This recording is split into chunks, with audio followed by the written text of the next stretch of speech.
అది ఆయనకు ఏడుపు వచ్చిందంటే ఆయనకి ఎంత భారం అంటే ఏడుపు రావాలి. ఆ భారం మనకి ఎవరికి అర్థమవుతలేదు. చాలా సంఘాల నుండి చాలా మంది వ్యక్తులు వచ్చారు. చాలా అసలు చిన్నపిల్లలు, కొంచెం పెద్ద అమ్మాయిలు, పెద్ద వయసు వారు, మిడిల్ ఏజ్ వాళ్ళు చాలా మంది వచ్చిండ్రు. అసలు అక్కడ ఎంత మంచి వాక్యము, ప్రతి వసతులు ఎంత మంచిగా ఉన్నాయంటే చాలా మంచి విషయం నేర్చుకున్నాను. మేము అక్కడ పోయి కూడా గట్టిగా ఊరికనే పోయి ఊరికినాడు ఎంజాయ్ చేసి రావడానికి మేము పోలేదు. దేవుని మాట నేర్చుకోవడానికి పోయినాము. 2 తిమోతి 2వ అధ్యాయం నుంచి ఒక మాట చెప్తాను. ప్రసంగం కాదు, ఓన్లీ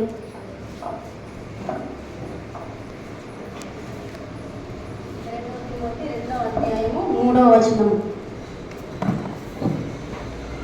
క్రీస్తు యేసు యొక్క మంచి సైనికుల వలె నాతో కూడా శ్రమను అనుభవించుము. సైనికుడు ఎవరైనా యుద్ధమునకు పోనప్పుడు తను దండులో చేర్చుకున్న వాడిని సంతోషపెట్టవలని ఈ జీవన మార్గంలో చిక్కుకొనడు. మరియు జట్టి అయిన వాడు పోరాడినప్పుడు నియమ ప్రకారము పోరాడకుంటే వానికి కిరీటము దొరకదు. పాటుపడిన వ్యవసాయకుడు మొదట ఫలములలో పాలు పుచ్చుకొనవలసిన వాడు అనే వాక్యము. ఈ వాక్యము ఎద్దురంకులు ఏడ్చుకుంటూ చెప్పిండు. ఏడ్చుండు, చాలా అందరూ ఏడుస్తే, ఎందుకంటే ఆయన ఎంత భారం ఉంది. క్రీస్తు యేసు సైనికుల వలె ఇక్కడ పోరాడము, మంచి సైనికులు నాతో కూడా శ్రమ అనుభవించుము అని వాక్యం చెప్పుకుంటూ ఎద్దురంకులు ఏడ్చిండు. మేము అందరం ఏడ్చినాము, కన్నీటితో ప్రార్థించినాం దేవుని. ప్రభువా, ఎద్దురంకుల గురించి అందరం ప్రార్థన చేసినాం. ఆయనకి ఎంత భారం ఉన్నది తెలుసా? ఆయన భారం మనం ఎవ్వరం గుర్తించట్లేదు.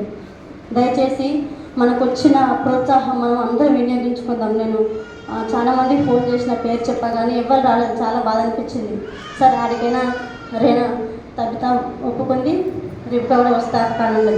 తబిత నాకు ఎంత బాగాలేదు అన్నది. ఇలా తనకు పోతే దేవుడు చూసుకుంటాను, రారా నీకు ఏ విషయం ఉన్నా అయ్యగారు చూసుకుంటా అని చెప్పిండు, రమ్మన్నాడు అని చెప్పినాం. సరే ఎక్క వస్తానని సిద్ధపడి నైటే మా ఇంటికి వచ్చింది. అది పాపం పొద్దున రాలేనక్క అని ప్రయాసం కొద్ది హెల్త్ బాగాలేకున్నా పాపం తగ్గితే వచ్చింది. గ్రేట్ అసలు. ఆమె షుగర్ ఉంది పాపం. అక్కడ వేయక కూడా తిప్పుతుంది అక్క అని అంటది. టాబ్లెట్ వేసుకునేది, సరిగ్గా తినలేదు. అయినా కూడా ఉంటావారా మరి ఈ రోజు కూడా హెల్త్ బాగుందంటే ఉంటా అక్క అన్నది. ఎందుకంటే వాక్యం వింటే మనకు విశ్వాసము పెరుగుతుంది. కాబట్టి మనమందరము క్రీస్తు యేసు యొక్క మంచి సైనికుల వలె శ్రమను అనుభవించడానికి ముందుకెళ్దాము. యేసయ్య శ్రమ అనుభవించుండు, ఇక్కడ పౌలు శ్రమ అనుభవించుండు, పేతురు శ్రమ అనుభవించుండు.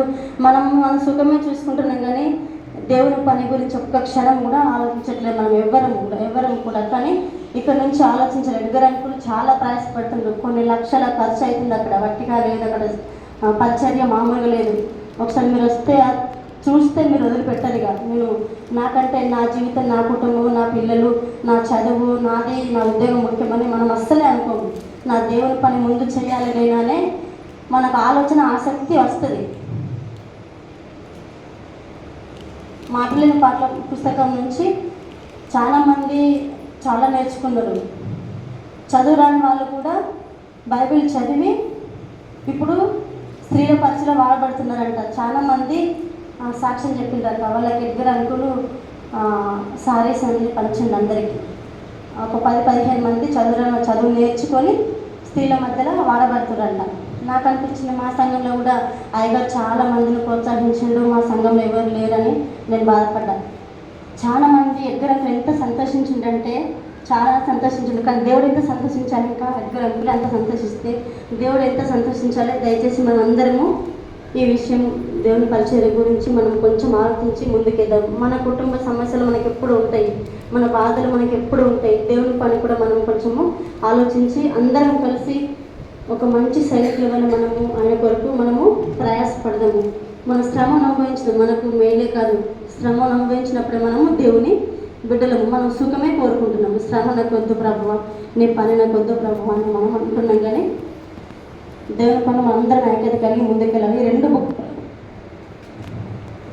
డబ్బుల గురించి 2 బుక్లు, ఫస్ట్ బుక్, సెకండ్ బుక్ ఇచ్చారు. 3వ బుక్ కూడా ప్రింట్ అవుతుందంట.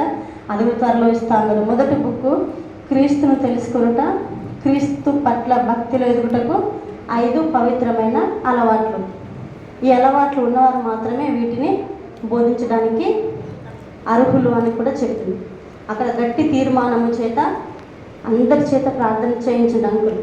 తీర్మానం ఉన్న వాళ్ళు మాత్రమే తీసుకోవాలి. అడ్డదిడ్డంగా తీసుకుంటే అది చాలా డేంజర్ పొజిషన్కి వస్తుంది. కాబట్టి మనం స్థిరమైన తీర్మానము తీసుకున్నప్పుడే వీటికి బోధించడానికి మనము ముందుకు రావాలి. స్థిరమైన తీర్మానం తీసుకొని నేను ముందుకు వచ్చాను. ఇలా 5 పవిత్రమైన 5 అలవాట్లు ఉన్నాయి. ఈ మాట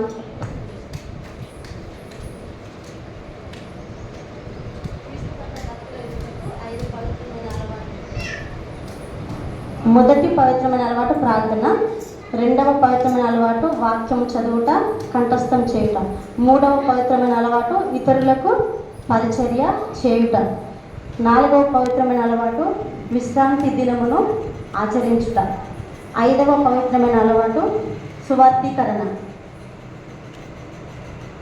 ఇవన్నీ మనం పాటించి దేవుళ్ళ ముందుకెళ్ళాలని నేను ఆశపడ్డాను. అంకుల్ కూడా మీరు ఇక్కడ విన్నట్టు కాదు, పోయి మీ సంఘాలలో వాడబడాలి, అటు తీర్మానం చేసుకోండి అని చెప్పిండు. అక్కడ అందరం కన్నీటితో ప్రార్థించి తీర్మానం తీసుకున్నాము. నేను కూడా ఈ బుక్స్ నేను మన సంఘంలో నేను కూడా బోధించాలని, నేను ఆయన కోసం ఎంత శ్రమ అయినా సరే తీసుకొని నేను ఇవి నేర్చుకొని చదివి పాటించి మీ అందరి మధ్యలో వాడబడాలని నేను ఆశపడుతున్నా. మరి పాఠం నేర్చుకోవడానికి ఎవరికైతే రావాలని ఆసక్తి ఉంటుందో దయచేసి అందరు రావాలని అందరికీ ఫోన్ చేసి అడుగుతా. మరి దీన్ని కూడా సమయము కేటాయించుకుందాము. ఎందుకంటే తీసుకున్న తీర్మానము మర్చిపోవద్దు. కాబట్టి దేవుని పనిలో ముందుకెళ్ళాలని ఆశ. దేవుని నామానికి వందనాలు.